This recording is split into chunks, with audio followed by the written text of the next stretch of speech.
Haleluya Bapa, haleluya Tuhan Yesus, haleluya Roh Kudus. Kembali kami datang ke hadirat-Mu ya Tuhan Yesus. Kami Tuhan, anggota grup Singa Yehuda Tuhan, mau perjamuan kudus Tuhan untuk mengingatkan Tuhan kasih-Mu kepada kami Tuhan. Supaya kami selalu teringat akan Engkau ya Bapa. Kami yang dipimpin oleh Bapak David Manalu Tuhan. Biarlah Tuhan perjamuan kudus ini benar-benar kami dapat merasakan kasih-Mu kepada kami pada sore hari ini Tuhan. Urapi hati kami semuanya Tuhan Yesus. Biarlah Tuhan anggota semua yang tidak dapat hadir sekarang Tuhan. Mereka dapat mengingat Tuhan Yesus. Dan yang hadir kami Tuhan dapat Roh Kudus yang akan bekerja dalam hati kami semua. Kami selalu berterima kasih kepadamu ya Bapak. Terpujilah Engkau Tuhan Yesus. Di dalam nama Yesus Kristus kami berdoa dan bersyukur. Haleluya, syukur bagimu Bapak. Terima kasih Tuhan Yesus. Amin. Amin. Terima kasih Inang. Mari sama-sama kita sambil mengangkat roti ini di atas kepala kita. Saya bacakan kebenaran firman Tuhan untuk meneguhkan jamuan kita sore hari ini. Jadi barang siapa dengan cara yang tidak layak makan roti atau minum cawan Tuhan, ia berdosa terhadap tubuh dan darah Tuhan.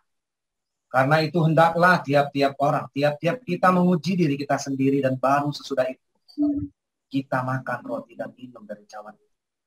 Karena barang siapa makan dan minum tanpa mengakui tubuh Tuhan, ia mendatangkan hukuman atas dirinya. Sebab itu banyak di antara kamu yang lemah dan sakit, dan tidak sedikit yang meninggal. Kalau kita menguji diri kita sendiri, hukuman tidak menimpa kita. Karenanya, sebelum kita makan roti perjamuan dan anggur perjamuan ini, beberapa detik saya beri kepada saudara dan saya untuk membereskan segala sesuatu yang tidak berkenan di hadapan Tuhan, supaya kita dilayakkan mengambil perjamuan.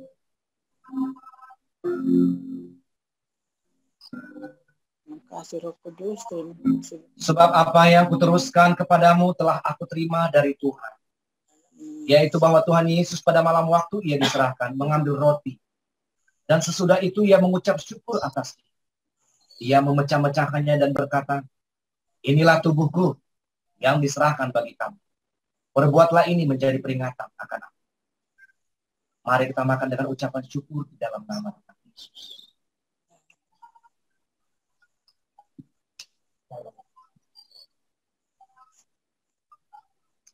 Kita persiapkan anggur di tangan kita.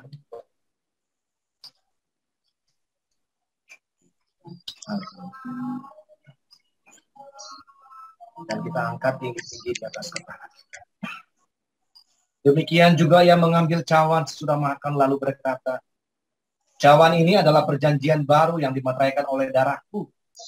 Perbuatlah ini setiap kali kamu meminumnya menjadi peringatan akan aku. Mari kita minum dengan ucapan syukur di dalam nama Tuhan Yesus.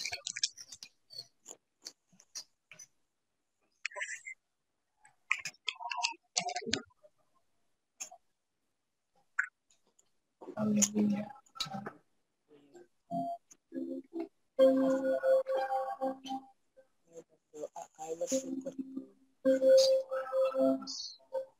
Darahmu Yesus sucikan aku. Darahmu Yesus bebaskan aku.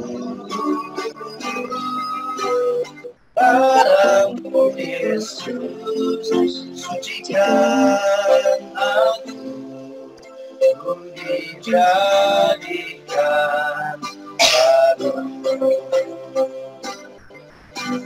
Darahmu Yesus sucikan aku. Darahmu Yesus bebaskan aku. Darahmu Yesus ubahkan aku. Dijadikan baru. Ku dijadikan baru. Ku dijadikan baru.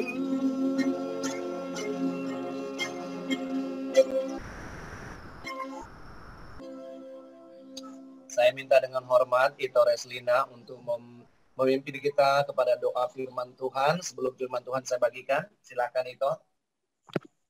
Haleluya. Mari kita bersatu dalam doa. Bapa, di dalam nama Tuhan Yesus Kristus, kami bersyukur buat sore hari ini Tuhan. Kami komunitas grup Singa Jehuda boleh memuji menyembah Tuhan. Biarlah Tuhan penyembahan dan pujian kami berkenan di hadapan-Mu. Kiranya menjadi dupa yang berbau harum di hadapan-Mu Bapa.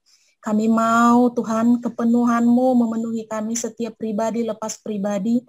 Kami semuanya membutuhkan kasih Tuhan untuk ke depan menghadapi hari-hari kami sambil menanti kegenapan janji Tuhan terjadi. Bapa, di dalam nama Yesus, ampunkan segala dosa dan salah kami terlebih Tuhan. Layakkan hati kami menjadi baik-Mu untuk ditaburi firman-Mu Bapa di tanah yang baik di dalam tanah hati kami. Supaya firman-Mu boleh berakar, bertumbuh, berbuah-buah lebih banyak lagi Tuhan. Menjadi indah di hadapan-Mu. Bapa yang baik, urapi hamba-Mu pada firman lalu untuk menyampaikan isi hati Tuhan. Kami siap mendengar suara-Mu Bapa. Berfirmanlah Engkau di tengah-tengah kami. Urapi kami hikmat untuk mengerti dan menangkap firman-Mu bagi hidup kami. Dengan setia kami mau mengikut Engkau Tuhan Yesus sebagaimana Engkau telah meninggalkan teladan sejati buat kami. Tutup bungkus kami semua dengan kuasa darah-Mu Tuhan Yesus, urapi kami. Jadikan kami pemenang sampai Tuhan Yesus datang. Dalam nama Tuhan Yesus kami sambut firman-Mu. Haleluya, haleluya. Amin. Amin. Baik, sebentar sebelum kita masuk dalam kebenaran firman Tuhan, saya mau bagikan dulu. Saya make sure screen-nya sudah terbagi. Sudah muncul belum ya, Sis Shirley? Belum. Belum ya? Ini juga belum muncul ini apa namanya, sebentar.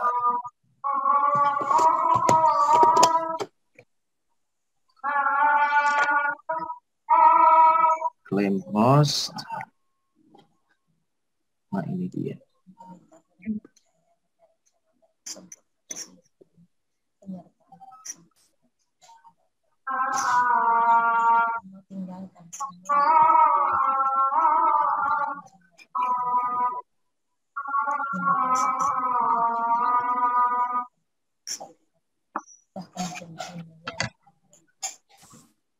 Mohon bersabar sedikit.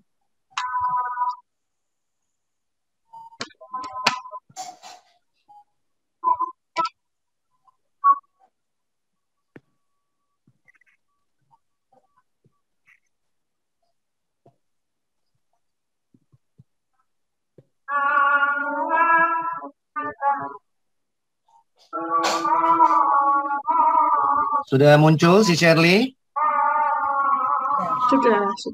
Sudah. Baik.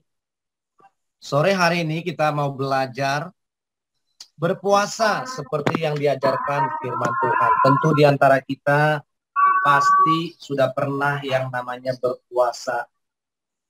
Apakah itu berpuasa penuh atau berpuasa setengah hari, tapi yang pasti firman Tuhan, bahkan Tuhan Yesus sendiri berpuasa. Tapi ada banyak di antara kita kadang tidak mengerti makna berpuasa yang sesungguhnya yang Tuhan mau. Jadi ada banyak kita berpuasa, tapi kita tetap dalam keadaan seperti normalnya kita hidup sehari-hari. Nah, sore hari ini kita belajar bersama-sama bagaimana sebenarnya berpuasa seperti yang Tuhan mau. Amin. Berpuasa bukan hanya tidak makan dan tidak minum, atau membalikkan waktu malam ke siang, siang ke malam. Ya, berpuasa lebih daripada itu. Dan setiap kita melakukan puasa selalu memiliki tujuan. Jangan pernah berpuasa hanya karena ikut-ikutan atau mungkin karena disuruh. Karena nggak pernah ada ayat di firman Tuhan, orang per orang atau kelompok atau kaum melakukan puasa tanpa tujuan. Jadi berpuasa itu harus selalu memiliki tujuan. Amin. Apa sih tujuan puasa? Ternyata ada banyak. Pertama-tama untuk persiapan pelayanan. Tentu sebagai anak-anak Bapa di surga, kita semua memiliki tugas untuk melayani.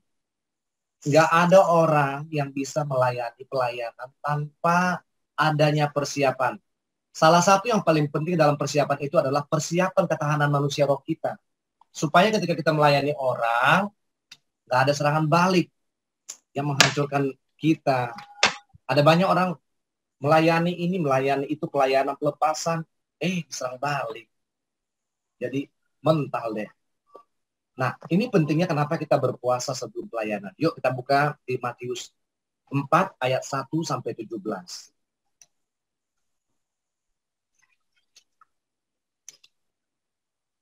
Di Matius 4 ayat 1 sampai 17, pencobaan di padang gurun. Saya bacakan buat kita semua ya. Maka Yesus dibawa oleh Roh ke padang gurun untuk dicobai iblis. Ini setelah Yesus berpuasa 40 hari, 40 malam ya. Dan setelah berpuasa 40 hari dan 40 malam, akhirnya laparlah Yesus. Yesus berpuasa 40 hari, 40 malam tidak makan ya. Tidak dikatakan tidak minum. Lalu datanglah si pencoba itu dan berkata kepadanya, jika engkau anak Allah, perintahkanlah supaya batu-batu ini menjadi roti. Si iblis tahu loh, Yesus itu anak Allah. Tetapi Yesus menjawab, ada tertulis, manusia hidup bukan dari roti saja, tetapi dari setiap firman yang keluar dari mulut Allah. Perhatikan, Yesus yang anak Allah sempurna, dia selalu menjawab balik setiap pencobaan dari si iblis dengan firman Tuhan. Apalagi kita, anak Allah cangkokan. Jangan ngejawab iblis dengan hikmat kita. Jawabnya dengan firman Tuhan kalau kita masuk dalam pencobaan. Kemudian iblis membawanya ke kota suci dan menempatkannya dia di hubungan bait Allah. Lalu berkata kepadanya, jika engkau anak Allah, jatuhkanlah dirimu ke bawah.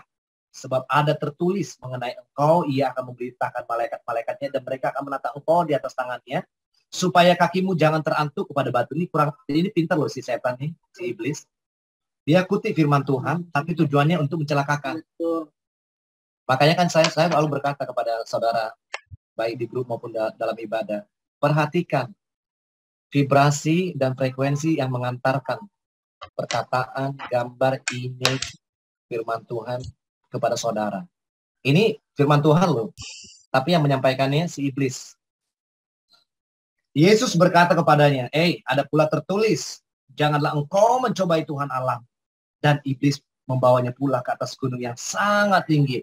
Dan memperlihatkan kepadanya semua kerajaan dunia dengan kemegahannya. Dan berkata kepadanya, semua itu akan diberikan kepadamu jika engkau sujud menyembah aku. Maka berkatalah Yesus kepadanya, enyahlah iblis, sebab ada tertulis. Yesus selalu ngomong, ada tertulis.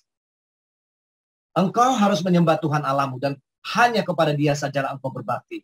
Lalu iblis meninggalkan dia dan lihatlah malaikat-malaikat datang melayani Yesus. Sebelum Yesus masuk ke pelayanan, ini loh yang terjadi.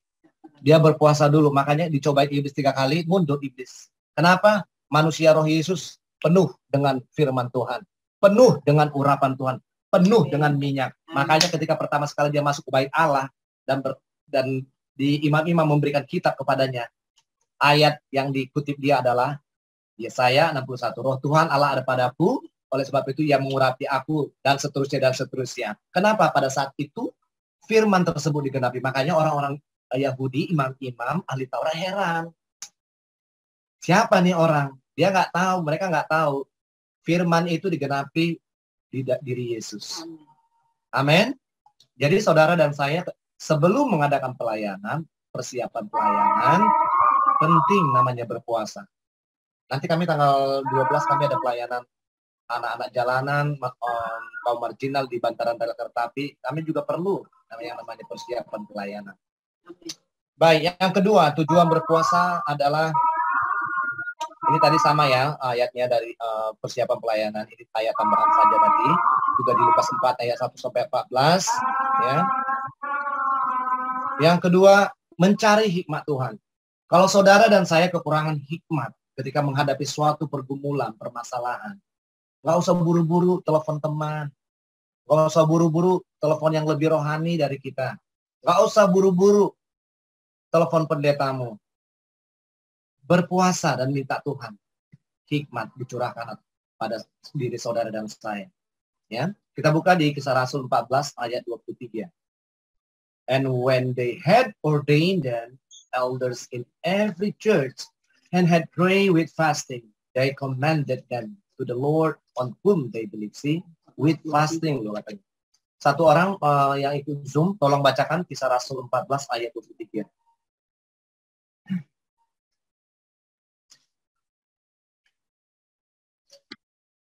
Kisah Rasul 14 ayat 23. Bagi yang sudah ketemu, katakan sudah dan tolong dibacakan buat kita semua. Sudah. Kisah Rasul 14 ayat 23.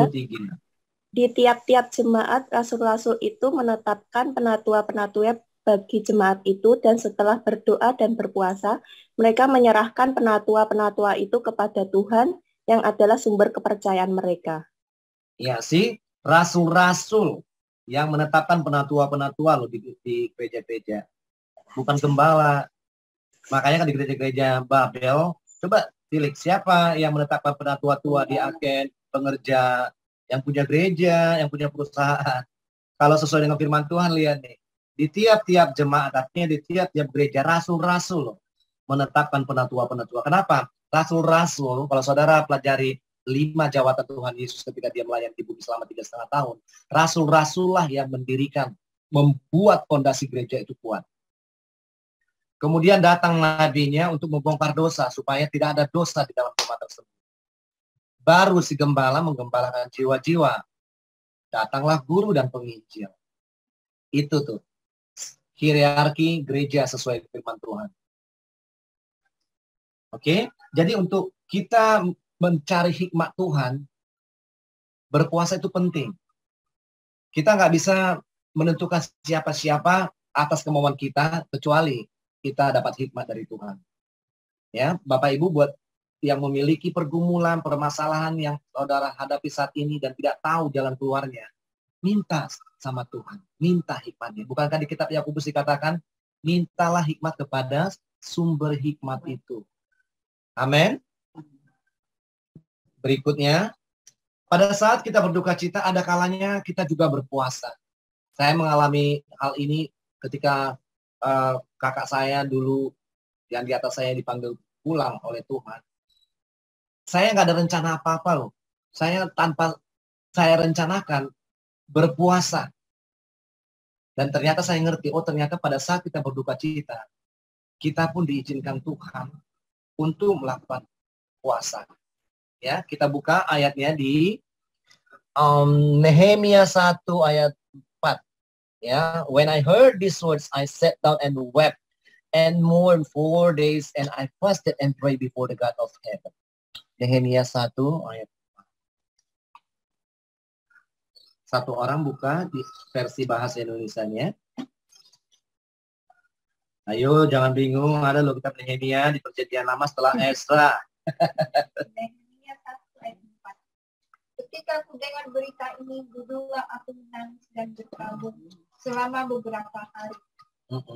Aku berpuasa dan berdoa ke hadirat Allah semesta alam. Amin. Ngapain dia, Lydia? Berpuasa. Iya, dan berdoa. Luar biasa. Kenapa dia berpuasa dan berdoa? Kenapa? Karena sedang berduka.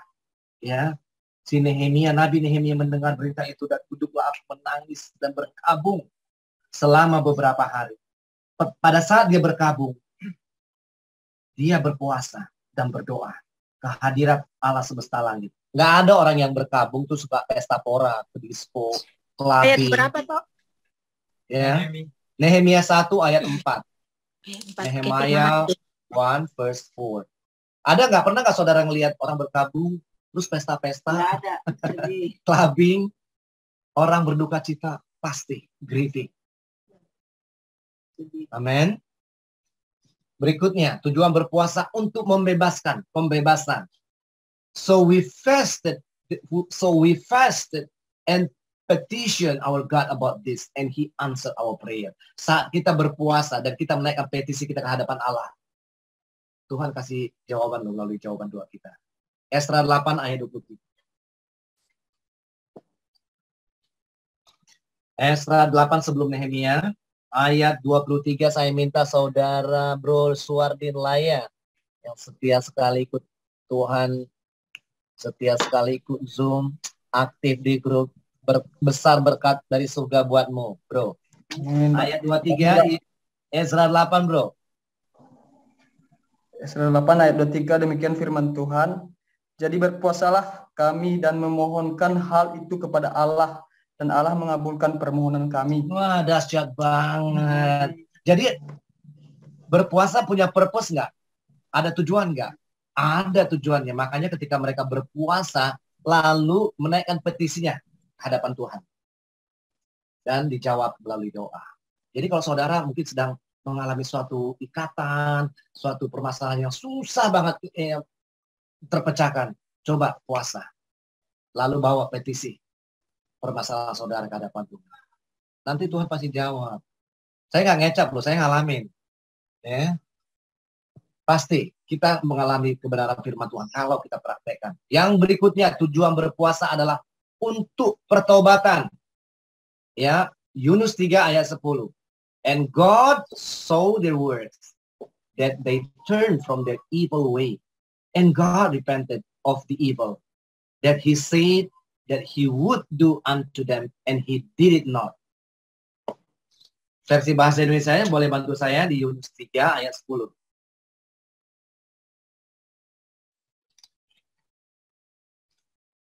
Agak susah karena kita nggak terbiasa ya cari, oh ada Yunus di mana ya? 10. Ayat 10 di dia. Ketika Allah melihat perbuatan mereka itu, yakni bagaimana mereka berbalik dari tingkah lakunya yang jahat, maka menyesalah Allah karena malapetaka yang telah dirancangkannya terhadap mereka, dan Ia pun tidak jadi melakukannya. Wih, dahsyat banget. Ternyata ketika Tuhan telah memutuskan di sidang ilahinya untuk memutuskan suatu perkara, pada saat orang-orang tersebut bertobat, berpuasa, bertobat, Tuhan bisa nggak mengubah keputusannya? Bisa. Niniwe mestinya dihancurkan Tuhan loh, ditunggang balikan Tuhan, di Tuhan. Karena tak satu orang pun penduduk Niniwe hidup dalam pertobatan. Tetapi ketika Yunus diutus Tuhan ke sana dan dia coba-coba melarikan diri, orang kalau udah diutus Tuhan, hati-hati. Kalau udah dapat panggilan dari Tuhan, jangan pernah melarikan diri. Tuhan nanti akan membuat hidupmu seperti Yunus. Mungkin nggak ditelan ikan besar, tapi ditelan masalah besar dari waktu ke waktu. Makanya kalau saudara punya panggilan Tuhan, jangan pernah konsultasikan sama siapapun. Do it. Demikian juga Sodom dan Gomora. Pada saat Tuhan memutuskan akan menjungkiri balikkan kota Sodom dan Gomora. Sebenarnya Tuhan bisa loh membalikkan rencananya. Makanya Abraham tawar-menawar kan. Tuhan, kalau ada 50 orang, masa iya sih Tuhan tega? Kalau ada 50 orang, aku tidak akan memusnahkan kota itu. Abraham terus tawar-menawar, akhirnya sampai bilang, Tuhan, kalau ada 10 orang benar di kota itu. Dan Tuhan bilang, kalau ada 10 orang benar, tidak aku musnahkan kota itu. Artinya ngeri banget gak tuh? Sodom dan Gomora kota besar di masanya. Selain metropolitan pada masanya. 10 orang tidak ada yang benar. Makanya dihancurkan. Makanya kita orang-orang yang sudah dibenarkan Tuhan penting banget sebagai tiang-tiang doa. Di tempat, di kota, di desa, di mana kita tinggal. Kita kan nggak tahu-tahu hidup orang-orang. Tapi kita orang yang sudah dibenarkan Tuhan, bisa menjadi pendoa syafaat buat mereka. Amin. Kalau Tuhan pernah melakukan hal itu di masa lalu dengan Niniwe, masa dia nggak bisa sih melakukannya buat Indonesia? Yang harusnya Indonesia katakanlah sudah dalam rencananya dihancurkan nih. Karena pemimpin-pemimpin bangsa ini semua hidup dalam kejahatan dan bersekongkol dengan si jahat keturunan ular beludak itu. Kalau anak-anak Tuhan yang berseru atas nama Tuhan, tak lelah, berpuasa, berdoa siang dan malam, Tuhan bisa jawab dan membalikkan apa rencana si iblis atas bangsa Indonesia menjadi rencana Tuhan atas bangsa Indonesia. Amin. Amin. Oke, tujuan berpuasa berikutnya adalah meraih kemenangan. Hakim-Hakim 20 ayat 26. Then all the children of Israel and all the people went up and came unto the house of God and wept and sat there before the Lord and fasted that day until even, and offer burnt offerings and peace offerings before the Lord. Boleh saya minta Bro Diman bacakan versi bahasa Indonesianya, Hakim-Hakim 20 ayat 26. 20 ayat 26. Hakim-Hakim 20 ayat 6 demikian. 26 ya. Thank you Lord. Hakim-Hakim 20 ayat 26. Demikian firman Tuhan. Kemudian pergilah semua orang Israel, yakni seluruh bangsa itu, lalu sampai di Betel. Di sana mereka tinggal menangis di hadapan Tuhan, berpuasa sampai senja pada hari itu, dan mempersembahkan korban bakaran dan korban keselamatan di hadapan Tuhan. Amin, haleluya. Mereka melakukan itu karena ada purpose. Mereka ingin meraih kemenangan pada saat pertempuran, peperangan di hadapan Tuhan. Yang berikutnya, tujuan kita berpuasa untuk menyembah Tuhan. Lukas 2 ayat 37. Ibu Rizka, kalau sudah ketemu boleh bantu saya nanti baca versi bahasa Indonesia-nya, saya baca versi King James ya. And she was a widow of about 84 years, which departed not from the temple, but served God with fasting and prayers night and day. Lukas 2 ayat 37. 37 betul. Iya. Lukas 2 ayat 37. Dan sekarang ia janda dan berumur 84 tahun. Ia tidak pernah meninggalkan bait Allah dan siang malam beribadah dengan berpuasa dan berdoa. Haleluya. Ini juga pesan buat janda-janda ya.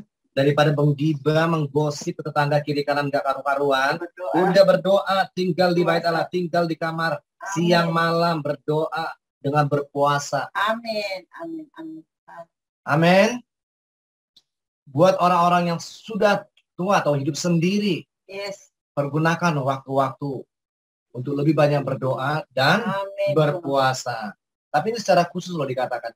And she was a widow. Artinya memang pada masa itu orang janda-janda biasanya lebih banyak menghabiskan waktunya di bait Allah. Kalau sekarang, janda-janda sekarang lebih banyak waktunya menghabiskan waktunya di mall, kafe-kafe, cari berondong. Tapi saya percaya saudara yang janda tidak melakukan itu. Amin. Saudara berpuasa dan berdoa di hadapan Tuhan. Haleluya. Kayak Bu Rizka tuh, lihat. Setiap hari hidup mereka berdoa, baca Alkitab. Amin, amin. Cycle-nya seperti itu. Amin. Amin. Benar nggak Bu Rizka? Iya, ya kan? Mau kemana lagi? Iya. Daripada ngegosip, mendingan cari kebenaran firman Tuhan. Amin. Ya, sekarang kita belajar bagaimana jenis-jenis puasa yang dilakukan oleh hamba-hamba Tuhan di Alkitab. Nanti dari pelajaran ini kita bisa menyimpulkan dan kita bisa mencontoh dan minta hikmat sama Tuhan kalau kita berpuasa seperti apa.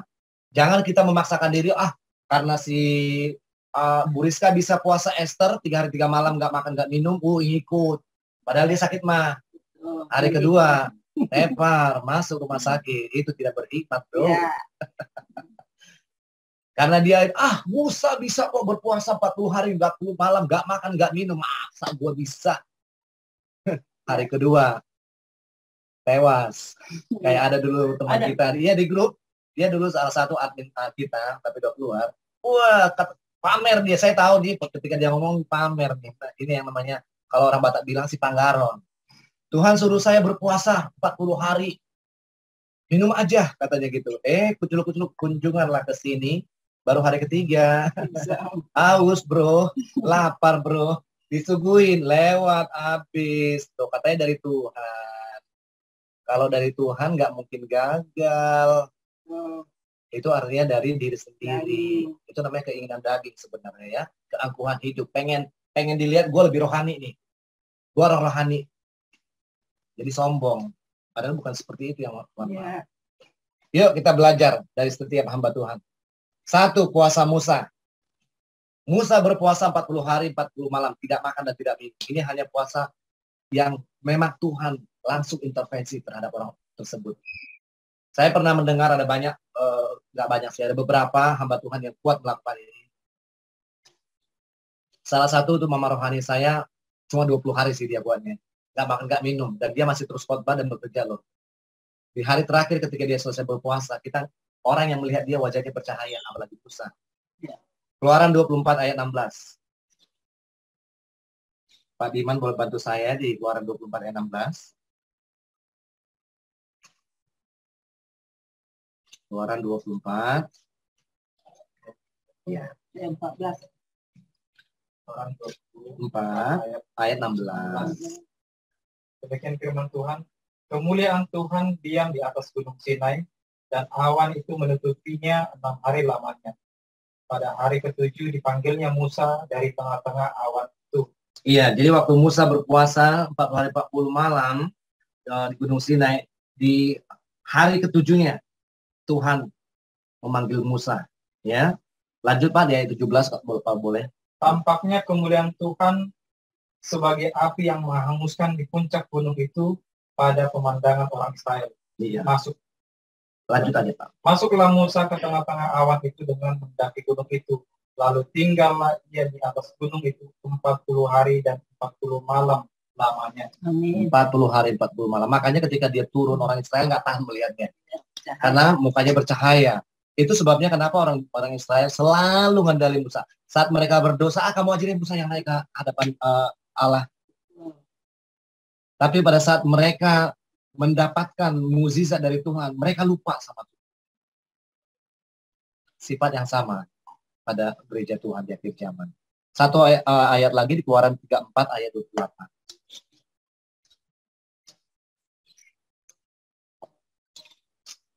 Boleh Pak Diman lagi, silakan.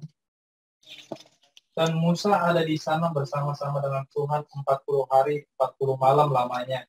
Ngapain? Tidak makan roti dan tidak minum air.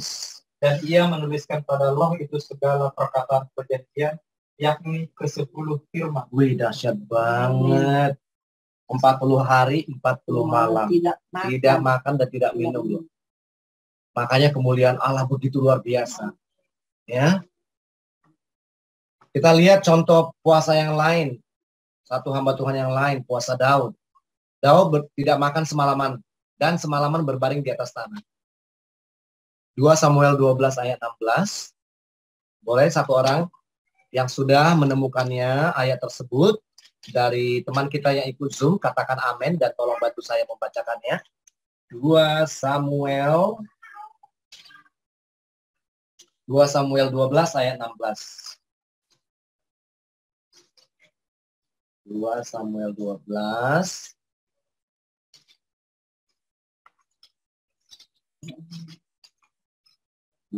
12 ayat 16. Mungkin ada yang sudah menemukan, silakan. Lalu Daud memohon kepada Allah oleh karena anak itu.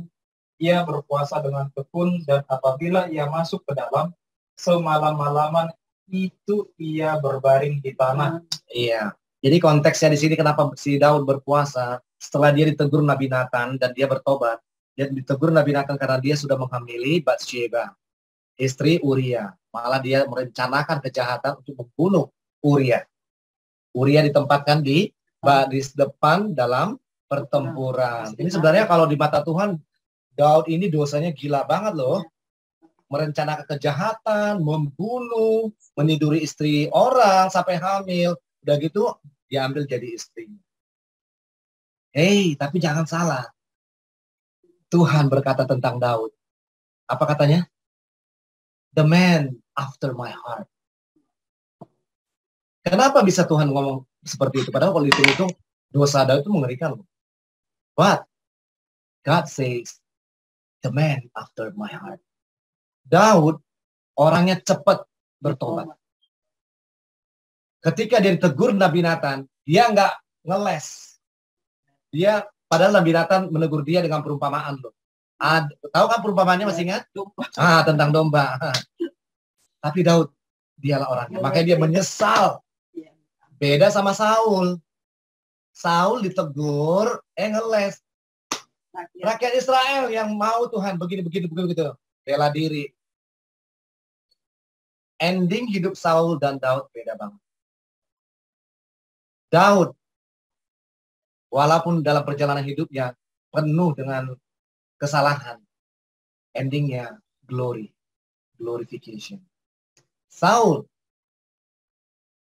walaupun dalam perjalanan hidupnya dia banyak kemuliaan secara ukuran dunia, endingnya kehinaan. Mau pilih seperti siapa? Daud atau Saul?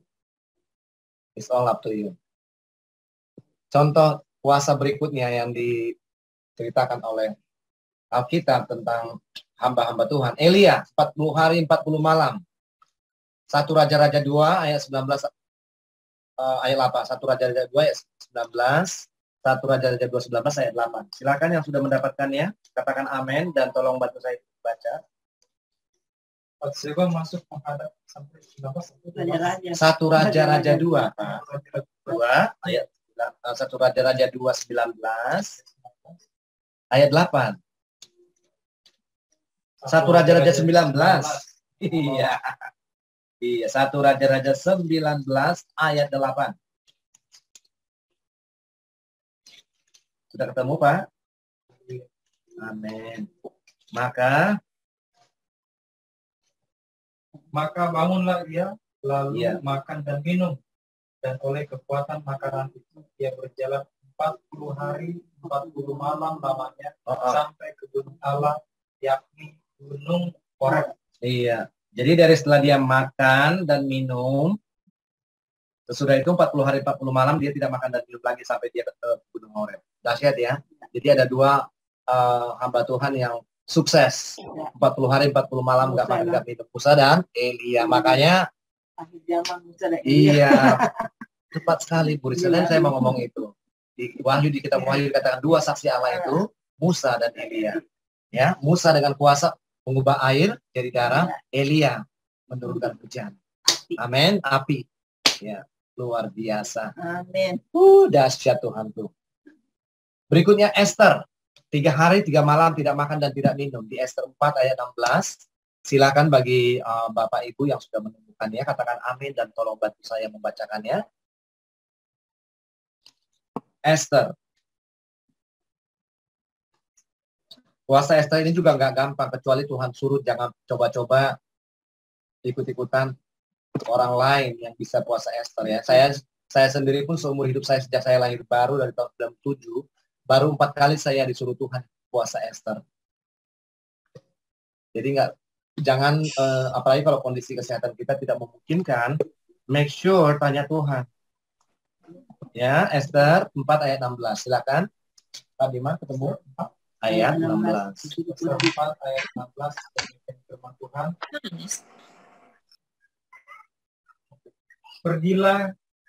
Pergilah, kumpulkanlah semua orang Yahudi yang terdapat di Susan dan berpuasalah untuk aku. Janganlah makan dan janganlah minum 3 hari lamanya, baik waktu malam, baik waktu siang. Aku serta dayang-dayangku pun akan berpuasa demikian. Dan kemudian aku akan masuk menghadap raja. Sungguh pun berlawanan dengan undang-undang.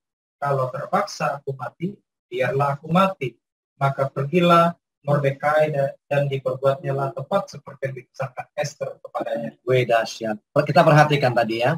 Puasa Musa 40 hari 40 malam. Puasa Esther 3 hari 3 malam. Setiap ada suatu peristiwa yang berat atau tugas yang berat, pasti puasanya juga berat. Musa 40 hari 40 malam berpuasa karena Tuhan mau menurunkan hukum.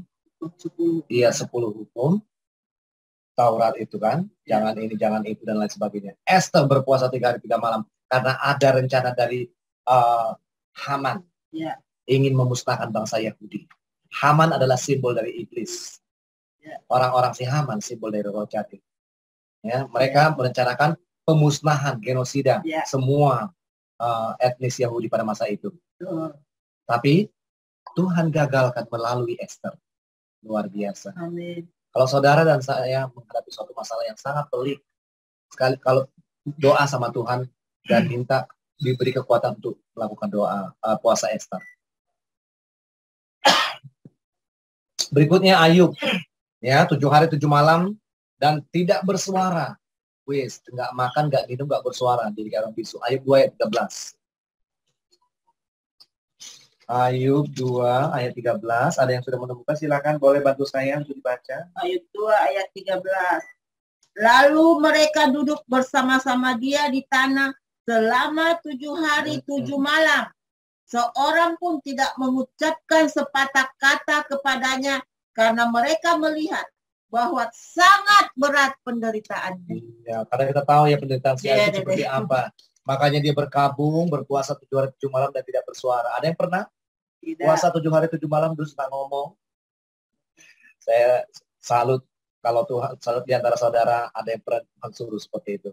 Daniel, ya ini yang paling sering orang Kristen lakukan untuk yang mau belajar puasa.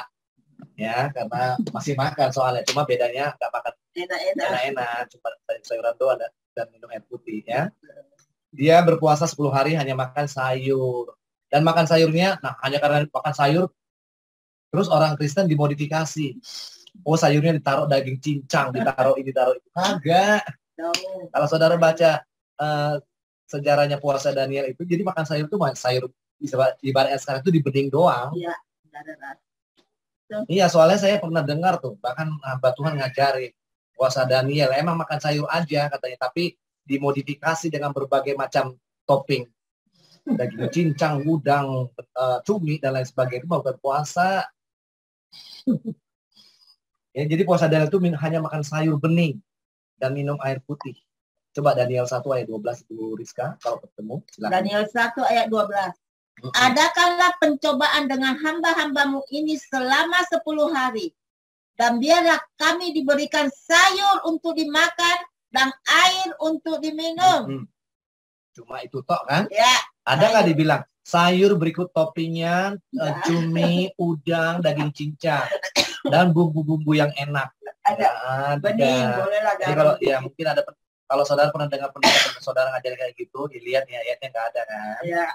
Di bening, makanya si Daniel berdoa sampai nantangin lagi. Lihat aja tubuh kami nanti siapa yang paling sehat, yang lebih sehat. Lebih sehat Daniel dan teman-temannya. Daniel, Sadrak dan Abednego. Tapi pada saat mereka juga berpuasa ini hanya makan sayur dan minum air putih, mereka juga berdoa dan berkabung. Dijelaskan di Daniel 9 ayat 3 dan Daniel 10 ayat 2. Nanti saudara boleh baca sendiri. Ya. Berikutnya, cara puasa Yunus.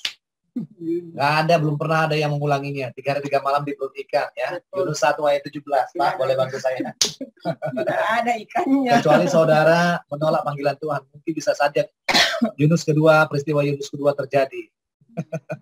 17. Yunus 1 ayat 17 demikian Tuhan.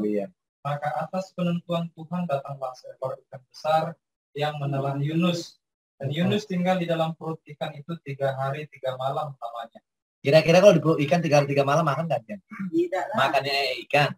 Otomatis enggak ya, tapi itu semua karena Yunus menolak perintah Tuhan, menolak firman Tuhan. Jadi saudara kalau Tuhan udah ngomong jelas-jelas, bahkan even mungkin audible, enggak dilaksanakan, hati loh, kayak Yunus. Ya.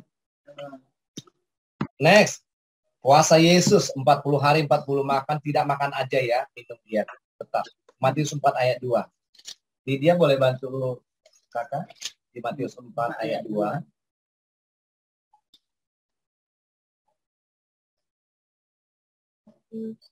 Ayat 2. Ayat 2. Aku tahu. Matius 4 ayat 2. 4 ayat 2. Dan setelah berpuasa 40 hari dan 40 malam, akhirnya lapar lagi. Iya, Yesus sendiri pun berpuasa. Dan Yesus sendiri dia hanya berpuasa tidak makan. Betul. Ya, masih kalau hitung-hitung masih lebih jago Musa ya. Berikutnya puasa Yohanes Pembaptis, Matius 11 ayat 18. Pak Diman lagi boleh bantu saya, atau mungkin salah satu teman kita yang di Zoom yang sudah menemukannya, silakan boleh bantu saya untuk membacakannya bagi kita semua. Matius 11 ayat 18.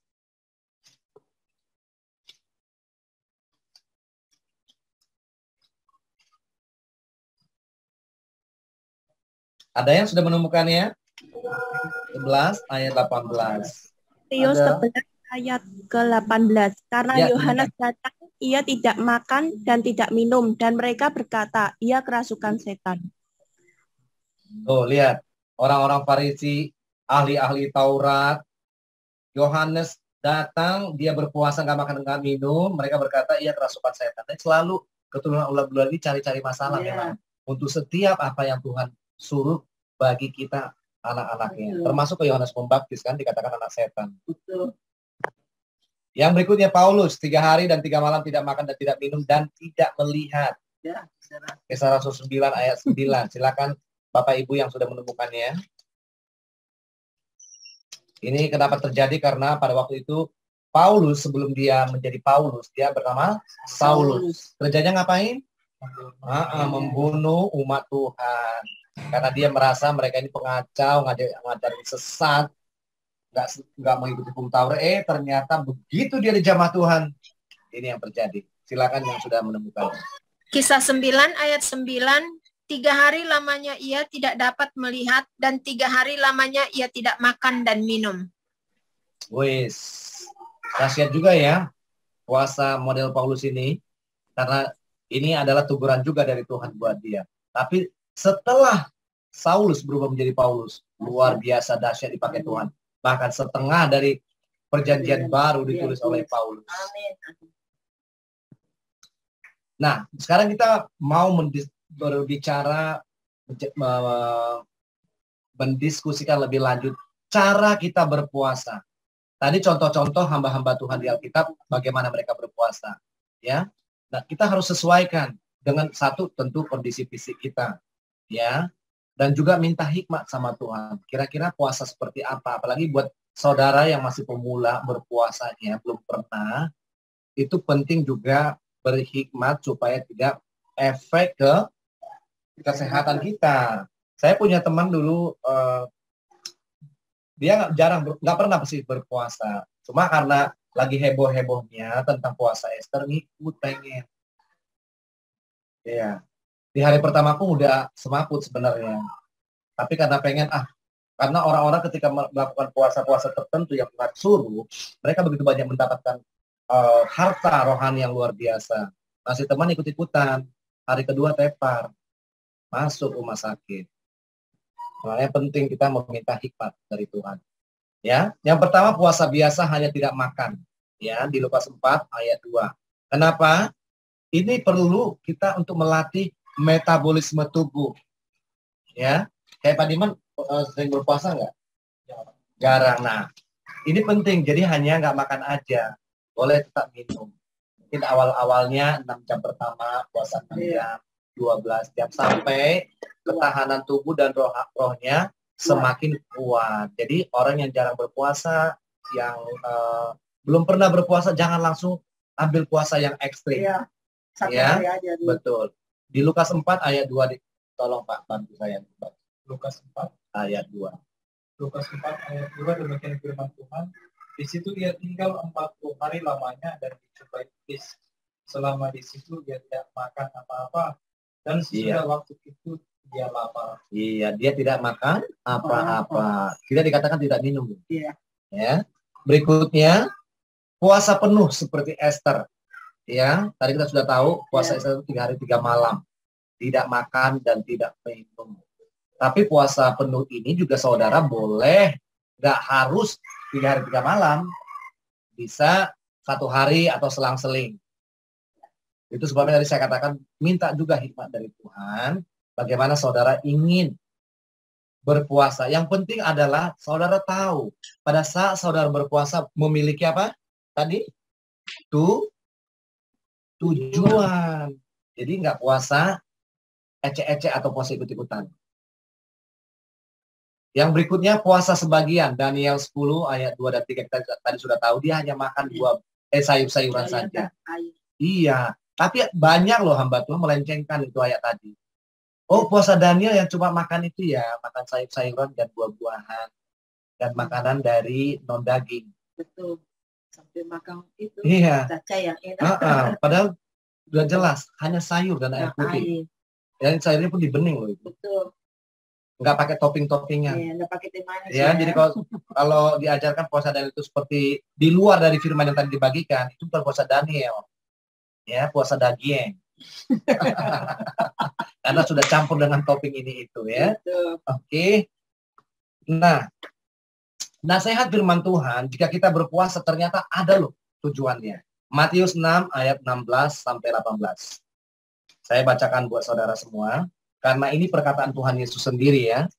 Matius 6 ayat 16 sampai 18. Hal berpuasa. Dan apabila kamu berpuasa, janganlah muram mukamu seperti orang munafik. Jadi kalau orang berpuasa, supaya orang tahu dia berpuasa, diapain mukanya? Tekuk. Bibirnya dikering-keringin, matanya disayu-sayurin. Supaya orang tahu kan dia berpuasa. Aku lagi puasa, jangan digodain ya. Harus menghargai orang berpuasa. Kamu juga harus menghargai orang yang tidak berpuasa loh. Makanya beda loh puasanya kita. Puasa anak-anak kerajaan Allah itu beda banget. Karena Tuhan Yesus sendiri yang ngomong. Dan apabila kamu berpuasa, janganlah muram mukamu seperti orang munafik. Mereka ngapain? Mengubah air mukanya supaya orang melihat bahwa mereka sedang berpuasa. Pengumuman lagi, santero jagat. Aku berkata kepadamu, sesungguhnya mereka sudah mendapatkan upahnya, alias puasanya sia-sia. Tetapi apabila engkau berpuasa, minyakilah kepalamu dan cucilah mukamu. Supaya apa? Kepalanya tetap kinclong. Minyak di sini sebenarnya berbicara tentang urapan Tuhan ada di atas kepalamu. Makanya dia kuat, cerah mukanya. Dan cucilah mukamu. Supaya jangan dilihat oleh orang bahwa engkau sedang berpuasa. Melainkan hanya oleh Bapamu yang di surga aja yang ada di tempat tersembunyi. Maka Bapamu yang melihat yang tersembunyi, ia akan membalasnya kepadamu. Baru puasamu sah dan memiliki tujuan. Satu ayat lagi sebelum kita tutup. Yesaya 58 ayat 6. Haleluya. Sekarang kita mengerti ya cara berpuasa ya. Jadi nggak ikut-ikutan lagi seperti orang-orang yang tidak mengenal Allah dan apa yang diajarkan oleh pendeta-pendeta yang tidak tahu kebenaran tentang berpuasa. Yesaya 58 ayat 6. Yang firman Tuhan, bukan berpuasa yang kau kehendaki ialah supaya engkau membuka belenggu-belenggu kelaliman. Amin. Dan melepaskan tali-tali kuk. Yes. Supaya engkau memerdekakan orang yang teraniaya dan mematahkan setiap kuk. Yes. Supaya engkau memecah-mecah rotimu bagi orang yang lapar dan membawa ke rumahmu orang miskin yang tak punya rumah. Itu tuh salah satu tujuan berpuasa tuh. Dan apabila engkau melihat orang telanjang, supaya engkau memberi dia pakaian dan tidak menyembunyikan diri terhadap saudara sendiri. Amin. Lebih tegas lagi di Yesaya 58 ayat 6 tadi. Kalau kita lihat perikopnya, kesalahan yang palsu dan yang sejati ini semua tentang berpuasa. Karena pada masa itu orang-orang Israel, mereka berpuasa dengan cara yang salah. Mereka anggap cara mereka berpuasa itu udah benar. Makanya melalui Yesaya turun firman ini. Dan bukan berpuasa yang kukehendaki, yang Tuhan kehendaki ialah supaya engkau membuka belenggu-belenggu kelaliman dan melepaskan tali-tali kuk. Sama nggak tadi dengan ayat yang di slide pertama? Berpuasa itu ada tujuan. Yaitu tujuan berpuasa. Saudara dan saya menjadi media, agen yang membuka belenggu-belenggu dari orang. Belenggu-belenggu kelaliman. Melepaskan tali-tali kuk dalam diri orang, keluarga, sekelompok manusia. Seperti itu loh. Supaya engkau memerdekakan orang yang teraniaya juga. Dan mematahkan setiap kuk. Supaya engkau memecah-mecah rotimu, bagi itu makananmu bagi orang lapar. Ngapain kamu puasa ternyata kamu pelit? Gak ada gunanya. Dan membawa ke rumahmu orang miskin yang gak punya rumah. Kamu berpuasa seolah-olah kamu merasa rohani, tapi ada orang susah, orang miskin yang gak punya tempat tinggal di luar sana. Kamu gak mau bawa ke rumah. Dan apabila engkau melihat orang telanjang, supaya engkau memberi dia pakaian. Itu loh tujuan, salah satu tujuan berpuasa. Ngapain berpuasa? Kalau melihat orang-orang ini semua di depan matamu, nggak ada satupun actionmu. It's nothing. Baru kalau saudara dan saya melakukan ini, lihat ayat 8. Pada waktu itulah terangmu, Pak Diman, akan berkas seperti fajar. Amin. Dan lukamu akan pulih dengan segera. Amin. Kebenaran menjadi barisan depanmu dan kemuliaan Tuhan barisan belakangmu. Kalau saudara melakukan ini. Amin. Itu tujuan berpuasa. Baru pada waktu itu engkau akan memanggil dan Tuhan akan menjawab. Amin. Kenapa saudara berpuasa bertahun-tahun, tapi doanya nggak pernah dijawab? Coba cek. Puasanya benar nggak di hadapan Tuhan? Tujuannya benar nggak di hadapan Tuhan? Kalau semuanya benar, nggak mungkin. Tuhan kok menjamin di firman-Nya, lihat nih. Pada waktu itulah engkau akan memanggil dan Tuhan akan menjawab. Amin. Engkau akan berteriak minta tolong dan Ia akan berkata, ini aku. Apabila engkau tidak lagi mengenakan hukum kepada sesamamu dan tidak lagi menunjuk orang dengan jari dan memfitnah. Orang yang kalau ngomong sambil marah-marah pakai jari biasanya itu suka ngata-ngatain loh, suka fitnah. Dan saya sudah buktikan. Orang yang ngomong nunjuk-nunjuk sama saya tuh kerjanya ngefitnah orang. Amin. Tegas ya Tuhan. Ternyata untuk hal berpuasa pun Dia memiliki ketegasan yang luar biasa. Karena begitu banyak manusia mencoba menyelewengkan firman Tuhan dan mencoba memodifikasi cara berpuasa dan model berpuasa. Ya contohnya di gereja model kayak puasa Daniel aja tuh ya, modifikasi sedemikian rupa supaya perutnya tetap kenyang. Tapi sebenarnya tujuannya bukan berpuasa. Amin. Hari ini kita dikasih hints dan warning sama Tuhan. Kalau kau berpuasa, ini loh. Matius 16 ayat 16 sampai 18, Yesaya 58 sampai ayat 6. Baru kalau saudara dituntun Tuhan untuk berpuasa dengan tujuan, tinggal pilih minta hikmat sama Tuhan. Puasa jenis apa Tuhan? Tapi kuncinya adalah Matius 6 ayat 16 sampai 18 dan Yesaya 58 ayat 6. Amin. Saudara dicerahkan sore hari ini bagaimana cara berpuasa, ternyata punya proses. Jadi jangan berpuasa hanya berpuasa. Yesaya 58 ayat 6 tujuan berpuasa. Matius 6 ayat 16 sampai 18. Haleluya. Amin. Baik, sebelum kita menutup dalam doa, saya mau kasih pengumuman. Nanti tanggal 12 kami akan nanti termasuk Ibu Rizka dan Lydia kalau tidak ada kegiatan yang lain ya. Kita akan mengadakan pelayanan di bantaran rel kereta api sama Pak Diman juga nanti. Ya, kami sangat membutuhkan uluran tangan saudara karena kami membutuhkan 100 paket sembako untuk saudara-saudari kita yang kurang beruntung yang ada di Tanah Tinggi di rel kereta api sana. Nanti hari sekitar saya nggak ngajar tuh hari Senin dan Kamis, mungkin hari Kamis atau Senin mau survei ke sana dulu. Nanti pada tanggal 12 siang sore hari kita akan ke sana pelayan. Ya, seberapapun taburan saudara untuk pelayanan ini sangat membantu saudara-saudara kita di sana. Amin. Mari kita tutup dalam doa. Terima kasih Bapak. Kita naikkan satu pujian. Ku angkat hati,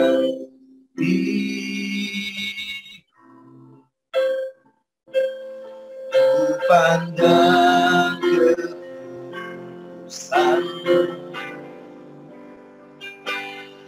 satu sembah, ku pujimu, ku rasakan kehadiranmu, ku angkat hati, ku pandang keputusanmu, satu sembah, puji, rasakan kehadiran Tuhan. rasakan kehadiran Tuhan, rasakan kehadiran Yesus.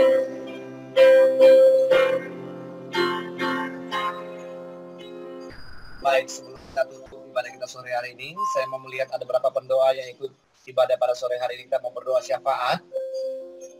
Pokok-pokok doa syafaat kita, saya sudah posting di grup. Itu pokok doa syafaat kita selama bulan Juni ini. Dan itu yang akan terus kita bawa ke hadirat Tuhan pada saat kita bersyafaat, baik pribadi maupun mungkin keluarga. Kami pun demikian di sini, membawa pokok-pokok doa tersebut. Dan bila Tuhan taruh sesuatu tambahan mungkin di manusia saudara, silakan.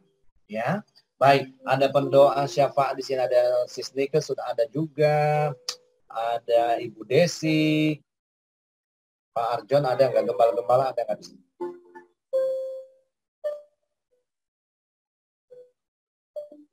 Baik, ada 2 pendoa syafaat yang tergabung dalam grup pendoa, Sis Nike dan Sis Desi. Tapi akan saya tambahkan ya, untuk pokok-pokok doa nanti boleh apa yang Tuhan taruh di hati saudara dari pokok doa tersebut. Ya, saya minta Sis Nike, Ibu Desi dan Inang Lesmawan berdoa untuk pokok-pokok doa yang sudah saya posting di grup. Nanti Sis Nike akan mulai, kemudian disusul oleh Ibu Desi dan Inang Lesmawan. Nanti akan saya tutup sekaligus menutup ibadah kita dalam doa. Amin.